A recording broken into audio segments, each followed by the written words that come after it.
rotina de milhares de estudantes que se empenham no Brasil para passarem em um concurso público e se tornar um juiz federal. Não adianta você ter só a teoria. Na prática é totalmente diferente. Você tem que saber lidar com as pessoas, você vai ter que saber lidar com o exercício da profissão. Depois de assumir o cargo, como é o dia a dia de um magistrado? Conheça as responsabilidades e os desafios da carreira. Analisar autos, preparar votos, participar das sessões. É claro que, às vezes, a gente tem uma quantidade maior ou menor de sessões por semana.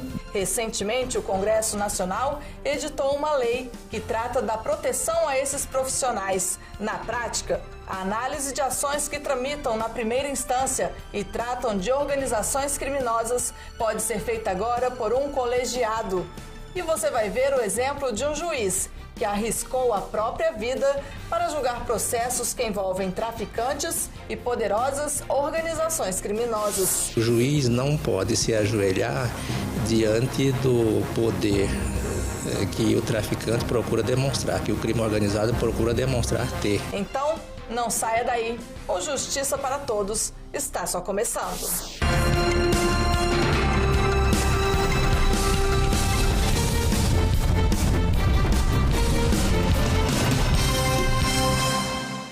Leituras diárias e muitas horas de estudo, principalmente na área do direito. Essa é a rotina de milhares de alunos que se dedicam para tentar ingressar na carreira da magistratura.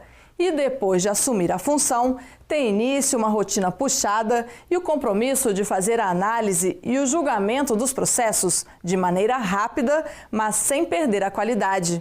Acompanhe.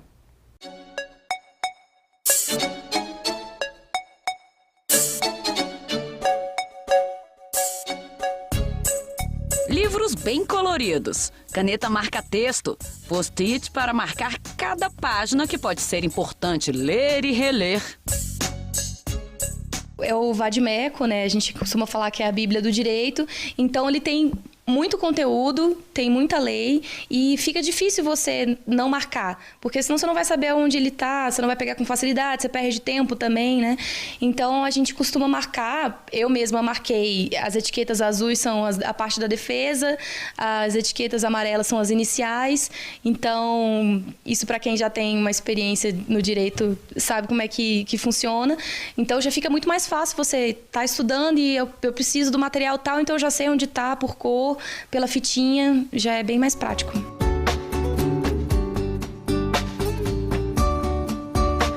Jéssica sonha em ser juíza e diz ter motivos de sobra para isso.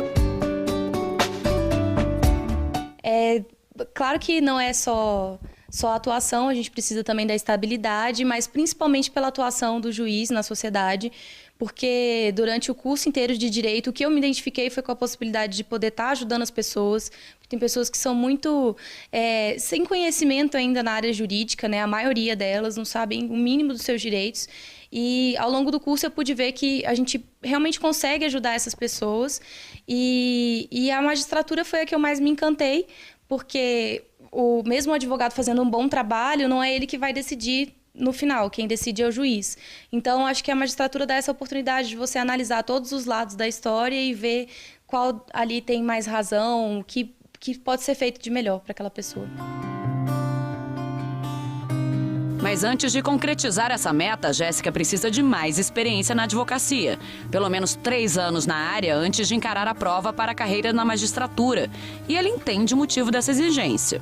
Não adianta você ter só a teoria. Na prática é totalmente diferente. Você tem que saber lidar com as pessoas, você vai ter que saber lidar com o exercício da profissão. Então é por isso que eu não vou de cara na magistratura. Esse é um dos primeiros passos para a gente entender como nasce um juiz. Depois de fazer a prova de um concurso disputadíssimo, o candidato que conquista a vaga é nomeado para o cargo inicial de juiz substituto. Daí é só deslanchar para um crescimento profissional.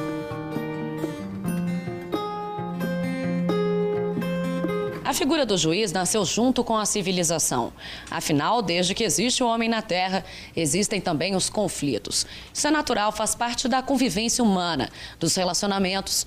Tanto que na Grécia e na Roma antigas já existiam os magistrados. Um juiz é um cidadão como eu e você. A diferença está na aptidão para julgar de forma neutra e imparcial. Parece tarefa fácil? É claro que no primeiro grau há um contato, digamos, maior com as partes, audiências, e, nesse sentido, e no tribunal já, digamos, a gente recebe o trabalho já iniciado normalmente, né? Porque o tribunal tem uma competência originária que é pequena, então normalmente o que mais chega são os recursos, né?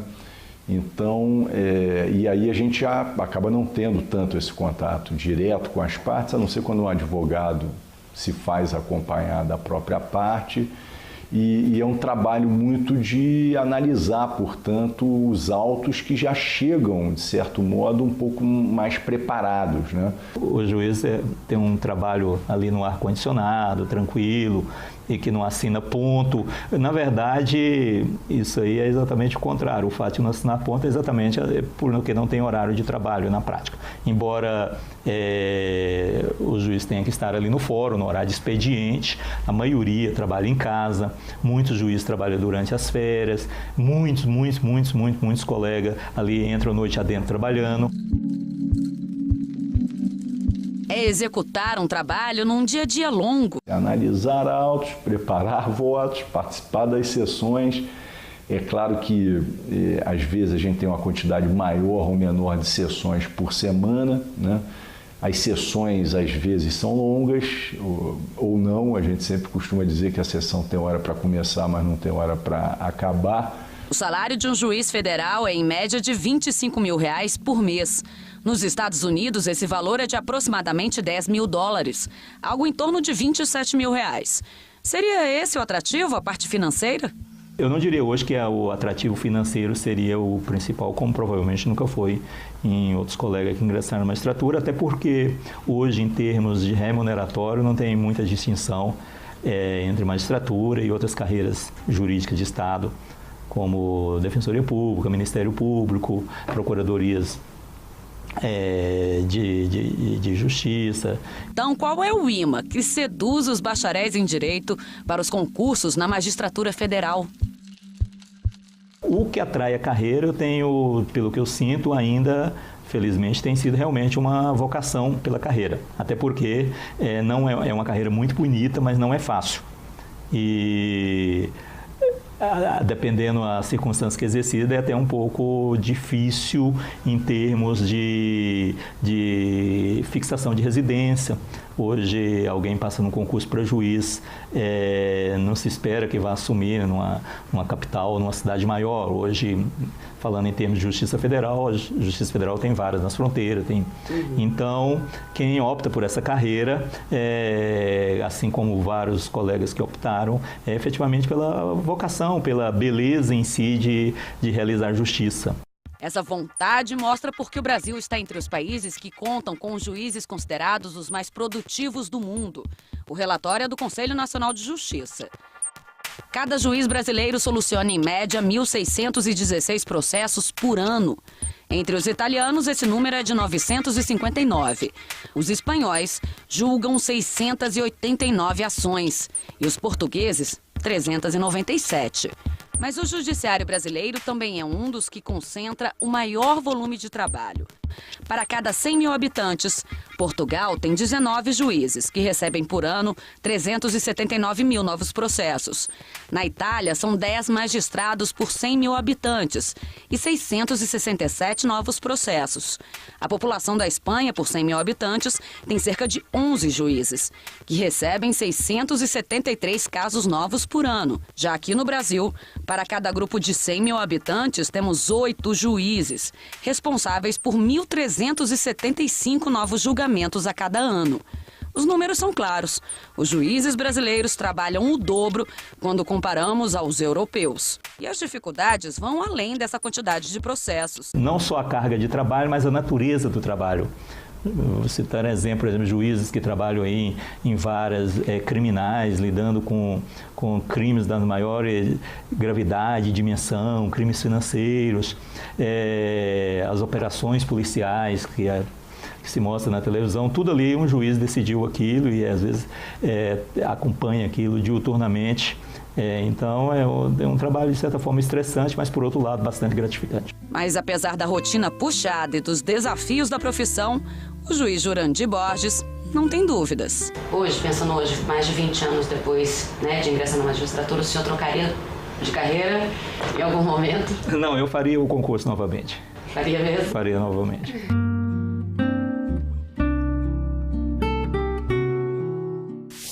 E veja a seguir as vantagens da chamada Lei de Proteção aos Juízes. É importante dar segurança ao juiz, mas ao mesmo tempo prestar uma jurisdição criminal efetiva e uma resposta à sociedade à criminalidade mais perigosa, que é a criminalidade organizada. É daqui a pouco, eu volto já.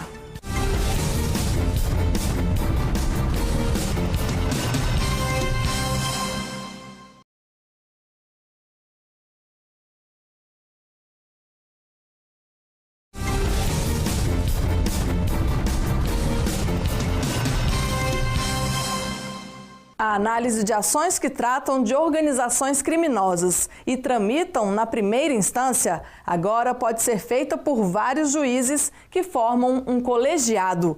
A ideia é dar mais proteção aos magistrados. E isso só foi possível depois que o Congresso Nacional aprovou uma lei que trata do assunto. 16 tiros de pistola. Os criminosos, 11 policiais militares. A vítima, a juíza Patrícia Scioli. A gente ameaça, assim, frequentemente. E às vezes eu ficava meio preocupada. Falava assim, poxa mãe, não anda tarde e tal. Mas ela virava e falava assim pra mim, mas eu só tô fazendo meu trabalho. Aconteceu em 2011. A magistrada da 4ª Vara Criminal de São Gonçalo foi assassinada em Niterói, no Rio de Janeiro. A atuação da juíza contra um grupo de agentes que praticava homicídios e extorsões incomodou os policiais. Patrícia Scioli já tinha tido o carro metralhado antes e recebido uma série de ameaças. Mesmo assim, não teve segurança à disposição. Nos últimos 15 anos, pelo menos 4 magistrados foram assassinados. Patrícia Scioli, em 2011, no estado do Rio. Em 1999, Leopoldino Marques do Amaral, juiz de Mato Grosso. Em São Paulo, Antônio José Machado Dias, assassinado há 11 anos. Também em 2003, o juiz Alexandre Martins de Castro Filho foi executado em Vila Velha, no Espírito Santo. Ele integrava uma missão especial federal que investigava as ações do crime organizado no estado. Por aí se percebe que de uns anos para cá, ser juiz se tornou uma profissão de risco. Principalmente quando surgiram-se os presídios federais, que são para aqueles presos considerados mais perigosos. E as decisões dos presídios federais, né, as decisões sobre a manutenção, ou a progressão do regime, ou enfim, as decisões sobre a execução da pena no presídio federal, passaram deliberadas por colegiados, o que implica maior segurança aos magistrados envolvidos nessas decisões. 199 magistrados de todo o país foram ameaçados entre 2011 e 2013. Minas Gerais e Rio de Janeiro estão no topo dos lugares mais perigosos para o trabalho desses profissionais. Pelo menos 5 juízes federais estão nessa lista. No total, 82 estariam no alvo do narcotráfico. Os juízes, evidentemente, têm que ter uma garantia reforçada e de seus familiares, não no aspecto com relação à sua própria integridade, mas também à integridade da sua família. Basta um julgamento e a decisão judicial se estende para a criminalidade com um objetivo: a vingança. A justiça não se vê aplicando uma regra com repercussão só na esfera individual de um criminoso, né? Há toda uma estrutura criminosa que dá apoio a essa pessoa que está sendo julgada e, de certa forma, cria uma atenção para aquele que julga. Isso é óbvio, é inegável. Perceba a situação. O juiz é um funcionário público. A ameaça se dá no exercício da função. Então, de quem é a responsabilidade pela proteção dele? E também nós pedimos a participação do poder público, aqueles que são responsáveis pela segurança dos cidadãos, e o juiz, antes de ser juiz, ele é um cidadão. Então ele tem que ter a segurança como cidadão e muito mais em razão do cargo, da função e da vara que ele desempenha, que tem um risco muito maior, uma segurança que nós chamamos redobrada. Foi levando isso em consideração que desde 2012 existe a Lei 12.694, chamada por muitos de Lei de Proteção aos Juízes. A partir dela ficou permitida a formação de um colegiado, ou seja, a decisão é tomada em conjunto. A AJUF, Associação dos Juízes Federais do Brasil, foi pioneira na luta para que essa ação protetiva fosse legalizada. Agora, um juiz pode instaurar o colegiado quando existe o risco à integridade física. Verificamos que os julgamentos de muitos processos de competência criminal da Justiça Federal são crimes de grande repercussão. E grande repercussão e que a segurança do juiz há mais ameaça à segurança do juiz. Vale para muitos casos, principalmente criminais, como decretação de prisão ou de medidas assecuratórias, concessão de liberdade provisória ou revogação de prisão, sentença, progressão ou regressão de regime de cumprimento de pena, concessão de liberdade condicional, transferência de preso para estabelecimento prisional de segurança máxima e inclusão do preso no regime disciplinar diferenciado. Essas questões podem ser julgadas em reuniões sigilosas do colegiado, formado pelo juiz do processo e por outros 2 juízes, escolhidos por sorteio eletrônico, profissionais de competência criminal e de primeiro grau. As decisões são publicadas sem qualquer referência a votos divergentes. Então, com base nessa experiência e nessa sistemática adotada, vislumbrou-se a necessidade de que, em alguns casos, e como observando a experiência de alguns países que já assim o fazem, que nesses casos de organizações criminosas seria interessante e produtivo para toda a sistemática da justiça que os juízes decidissem essas questões em colegiado, diferentemente da lógica em que o juiz decide monocraticamente ou sozinho um processo. Justamente, então, com base nesses pilares de que é importante dar segurança ao juiz, mas, ao mesmo tempo, prestar uma jurisdição criminal efetiva e uma resposta à sociedade à criminalidade mais perigosa, que é a criminalidade organizada. E a lei definiu exatamente o que é uma organização criminosa. 3 ou mais pessoas que juntas se organizam e delimitam funções de cada integrante. Na prática, um crime em que a pena máxima seja igual ou superior a 4 anos ou que seja de caráter transnacional. A Polícia Judiciária avalia a necessidade e os parâmetros da proteção pessoal do juiz. Avaliação que pode ser realizada em conjunto aos órgãos de segurança institucional e a outras forças policiais. Câmeras de monitoramento, detector de metais e identificação do visitante aqui na portaria. De acordo com a lei, os tribunais podem adotar essas medidas para reforçar a segurança nos edifícios. Foi a tentativa de mudar uma realidade.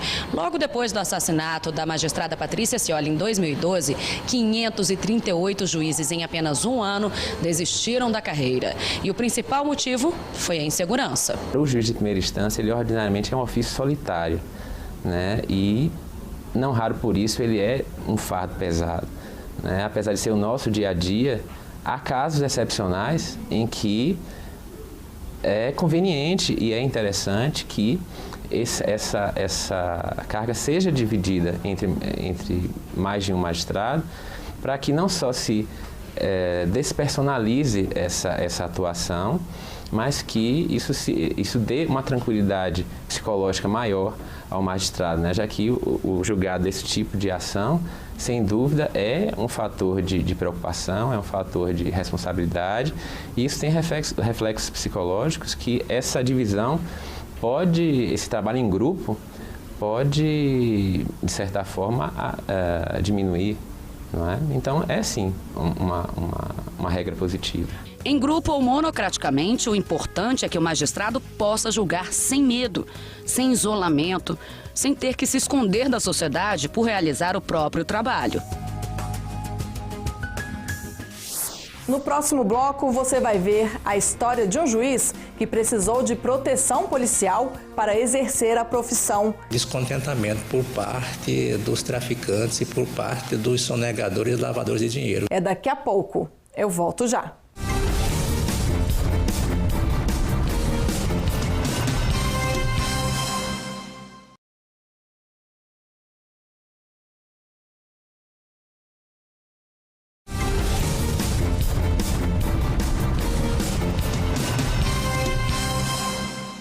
Imagine a situação, viver sob a proteção da polícia 24 horas por dia. Por muito tempo, essa foi a rotina de um juiz do Mato Grosso do Sul que foi ameaçado de morte por perigosos traficantes da região. Veja só.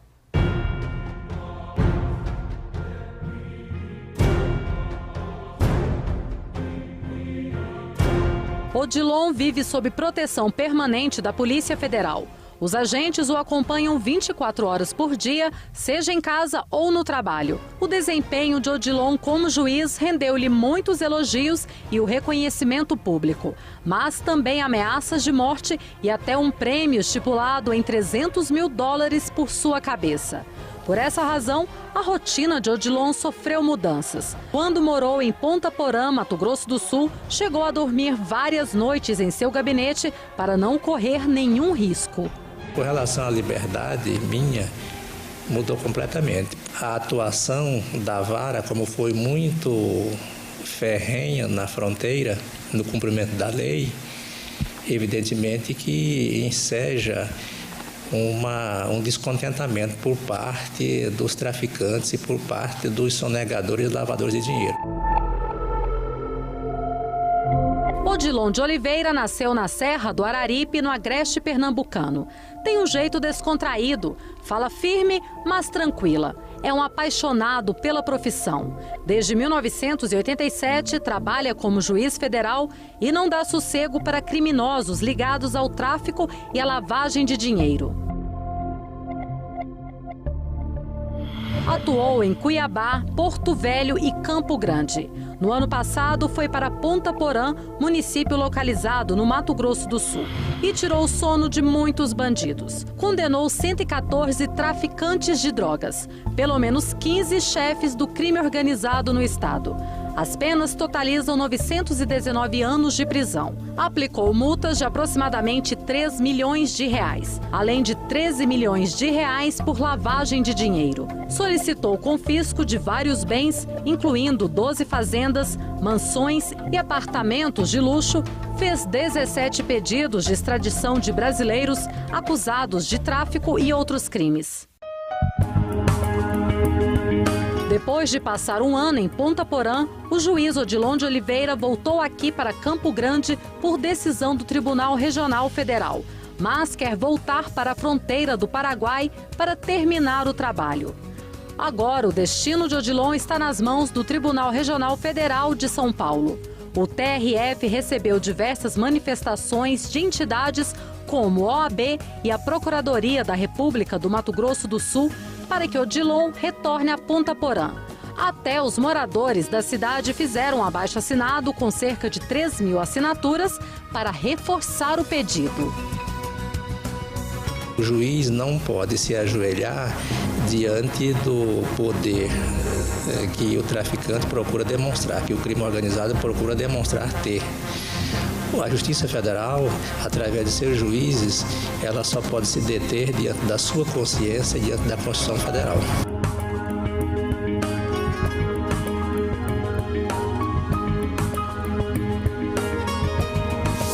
O Justiça para Todos de hoje termina aqui. Participe enviando a sua sugestão para o e-mail imprensa@juf.org.br.